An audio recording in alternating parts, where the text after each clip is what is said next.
1971 সাল হচ্ছে গিয়ে আমাদের মতো বয়সী যারা মানুষ তাদের জন্য একটা খুব গুরুত্বপূর্ণ সময়, একটা খুব পবিত্র সময়।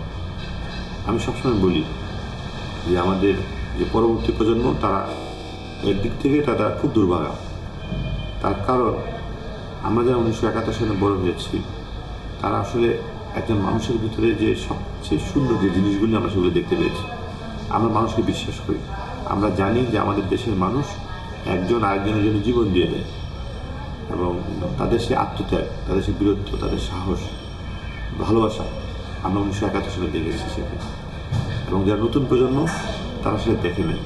কাজে আমি অনেক সময় লক্ষ্য করেছি তারা আসলে 1971 সালে যারা বড় হয়েছে তাদের থেকে একটু ভিন্ন। তারা মানুষকে ঠিক করে বিশ্বাস করতে পারে না। তাদের ধারণা যে মানুষের ভিতরে অনেক ধরনের খারাপ মানুষ আছে, মানে অসৎ মানুষ আছে। সত্যি না, আমরা কখনোই মানুষের উপরে বিশ্বাস হারাই না। কাজে 71 সালে আমি নিজে বাংলাদেশের অবরুদ্ধ বাংলাদেশে আটকা পড়েছিলাম। আমার বাবাকে পাকিস্তান সেনাবাহিনী মেরে ফেলেছিল, আমাদের থাকার জায়গা ছিল না, এক জায়গা থেকে আরেক জায়গায় ঘুরে বেরিয়েছি, কোথায় রাত কাটাবো জানি না, কোথায় যাবো জানি না, তাই না? অনেক ধরনের কষ্ট, দুঃখ কষ্ট হয়েছে।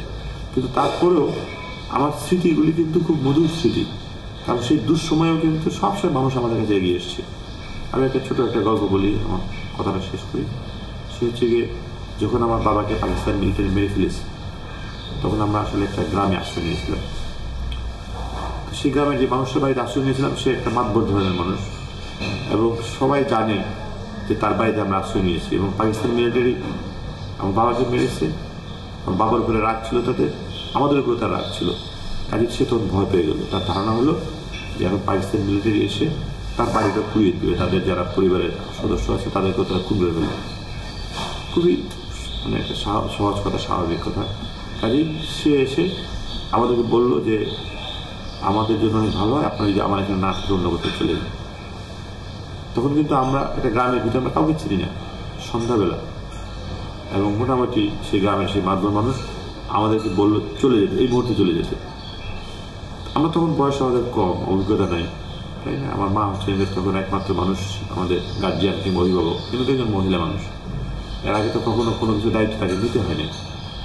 তো তিনি বললেন আচ্ছা ঠিক আছে, যদি যেতেই হয় তো আমরা যাবো বলে বরিশালের পিরোজপুর ছিল, সেখানে নৌকা খুব সহজে পাওয়া যায়, সব কিছু আসলে নৌকায় দিয়ে যুক্ত, সবার বাড়ির সামনে নৌকা, মানে নদী আছে, নাহলে খাল আছে।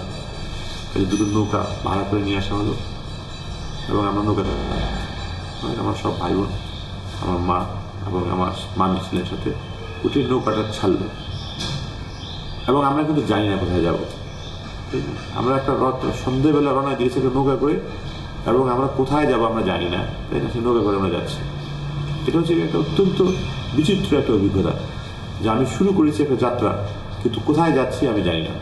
এবং তখন কিন্তু ভয়ঙ্কর অবস্থা, পানির দিকে তাকালে দেখা যাবে একটা মৃতদেহ ভেসে যাচ্ছে, তাই না? পাকিস্তান সেনাবাহিনী দখল করে ফেলেছে, এখানে রাজাকারদের উৎপাত আছে, এখানে বাড়ি জ্বলছে, এখানে আগুন হচ্ছে সেভাবে। এবং আমরা সেখান থেকে যাচ্ছি এবং মাকে জিজ্ঞেস করলাম কোথায় যাচ্ছে, আর মা কিছু জানে না। মা রোজা রেখেছে এবং সন্ধ্যা হয়েছে, আজান পড়েছে, তখন ইফতার করতে হবে। তো আমার মা হাত দিয়ে নদী থেকে একটু পানি তুলে পানিটা খেয়ে তার রোজাটা ভাঙবে। তখন আমরা নদীর দিকে যাচ্ছি ভাবে হঠাৎ দেখি যে নদীর তীরে একটা মানুষ, সে হাত তুলে আমাদেরকে ডাকছে। আমরা নৌকাটা ভেজালাম নদীর তীরে। সে মানুষটা বললো যে দেখেন, আপনাকে যে বাড়ি থেকে আপনাদেরকে এখন বের করে দিয়েছে, আমি সেই বাড়ির বাচ্চাগুলোকে পড়াই, তাদের প্রাইভেট টিউটার। এই গ্রামে এক জায়গায় আমার একটা ছোটো বাড়ি আছে, আপনারা যদি কিছু মনে না করেন তাহলে আপনারা আমাদের বাড়িতে আশ্রয় নিতে পারেন, থাকতে পারেন, আমি আপনাদেরকে প্রোটেকশন দেবো, তাই না? তখন আমি যে বলছি যে পৃথিবীতে ভালো মানুষ আছে এবং মুক্তিযুদ্ধের সময় সবার ভালো জিনিসগুলি বেরিয়ে এসেছে, তার একটা উদাহরণ। তো সে কোনো রকম, তার কোনো ভয় নেই যে তাকে আমাদেরকে আশ্রয় দিলে তাকে মেরে ফেলবে কিংবা বাড়ি জ্বালিয়ে দেবে, সেগুলো তোয়াক্কা না করে সে আমাদেরকে নিয়ে তার বাড়ি থেকে সে আশ্রয় নিল। আমার মনে আছে সেদিন মে মাসের সম্ভবত 8 তারিখ ছিল সেদিন, একদম জ্যোৎস্নার মাত্র জ্যোৎস্না রাত ছিল সেদিন, সন্ধ্যাবেলা হচ্ছে, তখন আকাশ থেকে চাঁদ উঠেছে।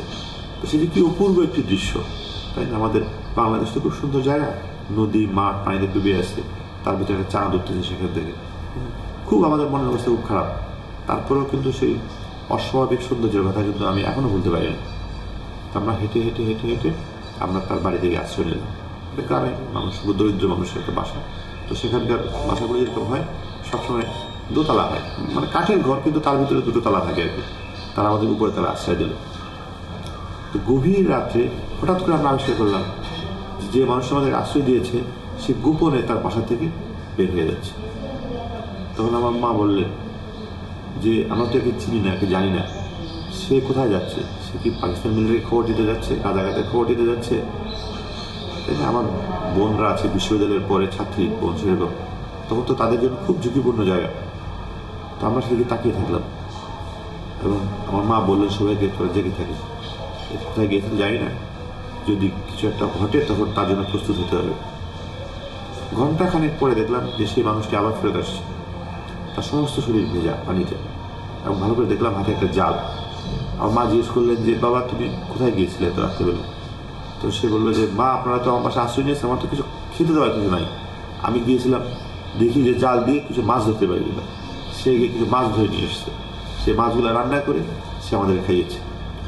ঠিক তখন আমি ঠিক করেছিলাম যে পৃথিবীতে কোনোদিন কোনো মানুষকে আমি অবিশ্বাস করবো না, এখনো করি না। এটা হচ্ছে আমার মুক্তিযুদ্ধের সময়কার একটা অত্যন্ত ছোট একটা ঘটনা।